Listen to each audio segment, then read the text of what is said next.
Welcome to Eagle Eye. What a break from Manolo. Interviewing your favorite USA Eagles around the globe. Tony Lamb into the 22. Now, here's your host, Bill Baker. Hello and welcome to this episode of the Eagle Eye Rugby Podcast. Thank you for joining me. Please like, follow, subscribe, and reviews are highly encouraged. Now, today I have Nafi for you. Nafi is someone that may not be familiar to a lot of you. He grew up in Arizona and raised eyebrows early on in his rugby career, high school rugby, and also the high school All-American side, and eventually making his way to the south of France 3 years ago, where he is now raising more eyebrows, getting his first senior start just recently on a Perpignan team who are lining themselves up for promotion to the top 14. We talk about that trek and what's Nafi's next step. Will we see him in an Eagles jersey soon? Well, time will tell. Here I am with Nafi Ma'afi. Hey, Nafi. Hi, Bill. Good, man. How are you? Not too bad. Is today an off day for you? Yeah, it's an off day. What do you do on off days? I mean, you just chill, or what do you do? In the mornings, from 9 to 11, we can go to our training center, and we can go see the physio. Get stretched out. They do offer massages. Just relax. It's your free time. You can do what you want. You sleep. Go home, relax. Really, today's not that pretty. Normally, I live right next to the beach, so I'll just drive down there and get some rehab. Yeah, I gotta say, there's not a lot of much nicer places than the south of France. I mean, you're not much more south you can get for you. Yeah, literally right on the border of Spain. Yeah. So, Nafi, let's go back a bit. I want to talk to you a bit about your high school days and, of course, what you're doing now. But let's just a general question for you. How did you get your start in the sport of rugby? It's just a funny question because I never really pictured myself being here in Europe playing rugby. I was in high school playing American football, basketball, a little bit of track. And, my dad played a little bit of rugby before. And honestly, I just there's a local rugby team in Tempe. And that's where I would go during my off season just to stay in shape. And but the more I played, the more I realized, I really like this sport. I felt kind of like a running back, getting the ball all the time. I had some cousins, who were playing in the club team, and my dad was the coach, and so he'd take me and my brothers to Tempe, and we that's how it started. It was in 2013, I believe. That was my first year ever playing rugby. That was awesome. Good group of boys. Yeah, it's Salty Thompson. Salty Thompson. He was the coach for the men's team while I was back in high school. You took the game on pretty quick. Obviously, you've seen your dad play or whatever, and with Salty, but yeah. So you climbed the ranks pretty quick in high school. Getting into high school All-Americans. Matter of fact, I just saw a highlight of you scoring a try against British Columbia. Man, you got some serious running skills. Some side-stepping tacklers. All that. That's pretty impressive. Thanks, man. That was a long time ago. I'd say that's thanks to just playing different sports. Really, playing basketball, doing track, American football. Yeah, I'd say it was all thanks to that, and also it's God-given talent as well. Just thankful for that as well. So you mentioned Salty. You mentioned your dad. What kind of influence did coaches like Salty or your father have in you in the sport? They had a huge impact, obviously just they obviously wanted the best for us, and for as my dad, he wanted the best for me, so he was really on me during those training days. If I did a little mistake, he just grind me on that, and so it kind of turned me into a bit of a perfectionist. Try to perfect my craft a bit when I was with the forwards. They'd really make me focus on the little details, and they'd really tell me how much it's really, really important to focus on the little details. You might think, oh, it's okay, but honestly, without that, a little push, because like in high school I'd say, I think, I've got it. I think, like it's okay. Like don't worry about it. It's just a little tiny thing. It doesn't matter. And my dad, and he'd get on me about it. You're only cheating yourself. Yeah, and I'd say it's thanks to that I can really. Oh, yeah, it's thanks to that. Just the little details are super important. How soon after high school, and how did it happen? How soon did you make your move over to Perpignan? So I graduated high school. I stayed a little bit in the area, playing a little bit for Salty with the men's for the club team. But then I got an offer to go play in New Zealand. The Eagles sponsored me on that. So I went to New Zealand right after high school. Participated in a 3-week high performance camp, and I did well. I scored a try there, and the owner of the it was called it was Irans. That's what it was called, and the owner of the Irans, Murray Mexted, had a club down in Wellington. And one of his players, Vaifafida, a strong lock, got picked up by the Hurricanes. And so he was saying, Nafi, I saw you had a really great, did really great, playing for us during this camp. And so he invited me down to play with him, during his club season for him and his team. So I ended up staying there for 9-10 months in New Zealand, playing. Wow. Right around the 10th month of playing club rugby in New Zealand. I got a message. I got an email from Salty, saying, you've got an offer, you got a couple offers actually to go play in France in Europe, and it was all because of that try that you spoke of earlier. There was, yeah, I didn't know it, but there was a scout, there was a European scout watching our game, and he saw my try, and he saw my game, and he said, I believe you've got the potential to play in Europe. When you're done playing in high school, I'd love to work with you. If that's something you'd like to pursue, without me even knowing it. Perpignan, the club I'm at the moment.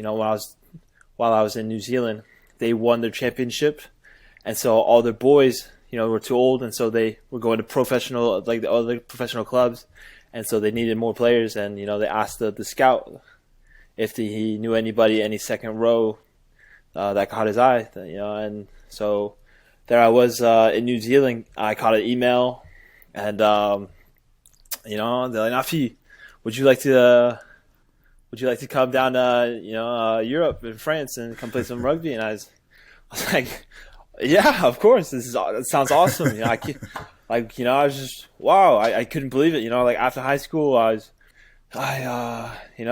New Zealand and then going straight to France. I was like, yeah, yes. Immediately, I couldn't say it fast enough. Man, and here I am. Yeah, that's awesome. And those are big steps too. So going from Arizona to New Zealand must have been a huge step, as far as, the difference in levels, but then also and now to this academy program with Perpignan. What was that? It was exciting for you, at the same time scary. Would that be a right assessment? I didn't. I was just really excited. I was like, I was just really pumped up, excited. I didn't know what to expect, honestly. I wasn't the least bit nervous, or I was a bit nervous, but not scared at all. I was like, let's do this. Can't wait.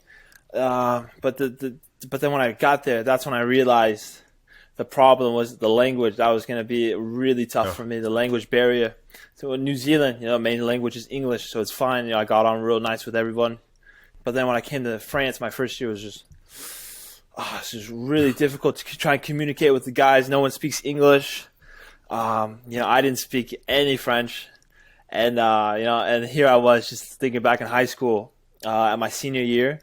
I see my counselor, and he's saying you need a language, you need a language point, to graduate. And we've got two here. You could take Spanish or French, And I'm laughing, thinking, smiling at my counselor. I think, well, French, I'm never gonna need it. I'm never gonna go to Europe. So I was like, I'll take Spanish. That's I feel like that's a really good language to take in the U.S. because it's kind of a lot of Spanish speaking people in the USA, and so I take Spanish, and then it's just crazy how things work out. So, but 4 years later, it's okay. I speak a little bit of French. Not too bad. I can hold my own. I hear actually a French accent. That's how good you speak French. Oh, can't I? When I go home for the summer and Christmas, I go home and I see my family, my friends, and my parents, like, Nafi, speak properly. What's going on here? What's going on here? And my friends, like, wow, Nafi, can you say this word for me? That's fun. That's funny that you say that. Because for me, I don't know. I'm speaking normally. But yeah, like you said, it's all because of the vocabulary. It's very different. Everything's pronounced very differently here in Europe. Yeah, I spent a short time in Paris a year and a half ago, and I don't know any French, so I did take time to learn important words. Yeah. And it goes a mile. So other than the language barrier, that trip to New Zealand really helped you prepare as far as the level of play, I'm assuming. So that going from high school in New Zealand to France. Now, was there a bit of a shock also in the amount of hours preparing, training, and the level of play, even at that academy level? Yeah, it's not the same. Let me just say it. New Zealand, I was playing club rugby, just club. And then I come here to France, and I come into a professional academy. There's training. I'd say there's training at least 20 plus hours a week. We've got training in the mornings we've got the gym, and then we've got our rugby skill work, and then in the middle of the day, that's that's your free time. But then we come back training at the night, and then we've also got bonus workout again. And it's I wasn't I wasn't ready. Yeah. Jeez, it was very exhausting. Because I realized, how hard these guys work. Compared to what I was doing, in high school or in New Zealand. The intensity here it's unbelievable. The competition as well. Yeah, and now you've been there about 4 years now. Yeah. And you're now finally getting your chance at the senior level. Yeah, getting your first start, getting your minutes. Now, what have those 4 years been like for you? Have they been difficult? Have they been maybe roller coaster for you, injuries or whatever? Yeah, like you said, it's been a roller coaster. Just feeling very grateful and happy, that the 3 years, have really paid off, and I'm seeing, the product of my hard work. And I wouldn't be here without, my high school rugby club, Tempe, USA. Definitely without them. The experience I got from New Zealand, the Wellington Axemen. The 3 years, it was difficult, how to learn the language and then how to adapt to their play style, the scrums, they're very physical in the scrum, the lineouts, and the rucks, I literally was learning so much, how to take in so much information and in a different language. Yeah, it was tough. So that was my first year trying to adapt. And then second year, I was ready, but then I faced a lot of injuries. I ended up getting surgery done on my shoulder. I dislocated and I fractured my shoulder, and so I was done for the season. So I had I had surgery and I had to recover. So I was done for the season. And then my third year, I was feeling great. We were doing well as well. We were the number one in our block. We were winning games. And then, unfortunately, COVID hit, and everything was on pause, and the future was uncertain. Luckily, I was able to get another year and an extension on my contract, and this year, things are going well. In the summer, I was able to train with the pros, get a few games in the preseason, but then I got injured again. That was tough. I played 2 games in the beginning of the season, and I was injured. My ankle, And then I came back after 6 weeks, had a great game against Montpellier, and then I was injured again. It was actually my other shoulder. I busted the nerve in my shoulder, and so I was out for 8 weeks. And so, it was really stressing. Didn't know what I was going to do. I was able to go home during Christmas, much needed, vacation with the family. Because I didn't see them for almost 2 years because of COVID. So I had to stay in France. When I came back, I started taking off. I was avoiding injury. I was playing game after game after game, and then I got my chance with the pros.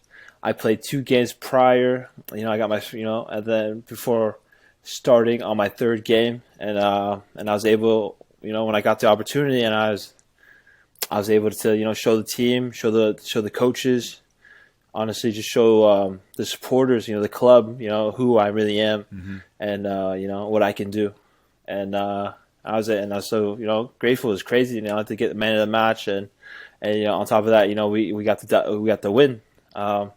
And just a little funny joke, because I came out at the second half around 65 minutes, and then the other second lock, a good friend of mine, Gaga, as we like to call him, he got a yellow card, and so I had to come back in, and so it was just funny, playing twice in my first game, starting, so it was a bit funny, it's a bit cheeky. That's great, and obviously we're excited for you. And speaking of those kinds of emotions, I mean, what were those emotions for you when you did hear your selection? Especially for that start. I mean, that must have been incredible. Yeah, the coaches kind of gave me a heads up, before, because I was playing with the B team. He gave me a heads up. He'd say, Nafi, hey, you're gonna be very, very involved with us. Hinting that I'll be starting with them. And so we'll cut your playing time with the B team. You'll play 40, maximum 60 minutes. Little did I know that I'd be playing the full 80 plus 5 more minutes of that last game. And that was on a Sunday. And that was with the B team. And so I had to recover quickly because I had to play with the pros on Thursday. And so, I was... God. It was crazy. My body was busted. I was tired. And in the first 6 minutes of the game, I'm already looking at the clock. I'm like, wow, I'm so tired. It's just another level because I was playing with the B team, and then going up with the pros. It's so fast. The play style. The impacts, the collisions. The scrums. Oof, wow. Each time, I can hear myself just screaming, trying to give it everything. So, because it's important, for these Frenchies here.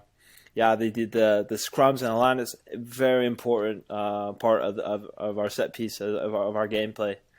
And so I didn't want to let these guys down, and so I'm trying to give it my all, and just try to make the best of the opportunity that I was given.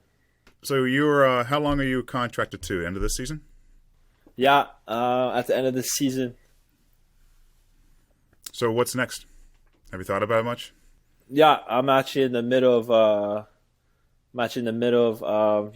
seeing what to do. So I've got offers from other clubs, and so I'm just kind of waiting to see whether I'll get an offer or not from Perpignan, from my club. But everything's looking great. A little thing they call it here in France, in Europe, is GIF, because as you know, each team can only have a certain amount of foreign players, and being GIF as a foreigner is huge. You are then considered a French player, and they can go and recruit other, foreign players for the team, if that's what they're they're looking for. And so it's huge. It's very great for the club. And so as myself being a GIF, because and the requirements is being living in France, 3 years, playing the game, playing rugby, living in France, and your contract, you have to have a convention, for 3 years. And so I was able to be here, grind it out, and put the worst behind me, and looking forward to continue playing. Yeah, so a lot of clubs, looking at my profile, my CV a bit, and they're very impressed. I'm a forward. I'm a lock, but I can also play flanker, a little bit of 8-man as well, and I'm GIF. So with the clubs looking at me, and then I've also played a few games in the pros. So yeah, they're looking at me. So I've got a couple of offers, but at the moment I'm just looking at my club, just because I grew up here. For being here 4 years, so it'd be very strange. But if need be, I'm ready to go. So you actually have options, when international play comes back for you, or possibly options. Obviously, you qualify USA, you qualified France now. Have you thought much about that? Like, what are your international goals forward? Is it still USA first, or maybe what would happen if France came calling? There it is, the difficult question. No. Yeah. I've thought about it, but honestly, I have to go with USA. Wouldn't be here without them in the first place. Wouldn't be here without their support, without their love. I honestly made some great connections, and because of playing with the high school Americans, the U18s, U19s, U20, 21. I made some awesome friendships, some awesome bonds with the boys on the team, one of a kind, and the coaches as well. Just great coaches, great people in general, and I wouldn't be here without them for sure.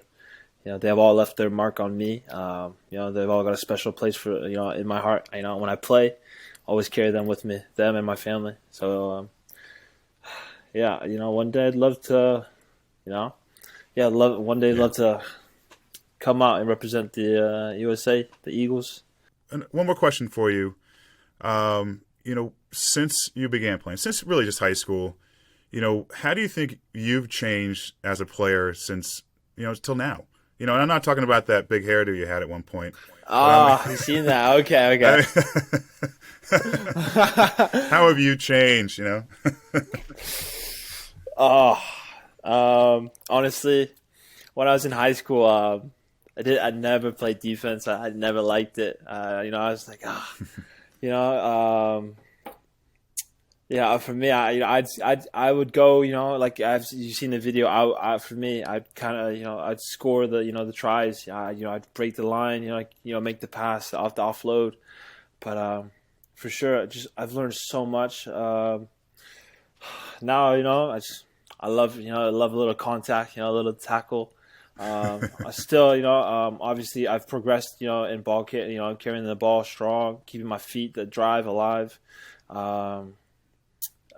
Cool thing that we never done in the U.S. During my club games is we never had the pods, the lifting pods, during kickoff.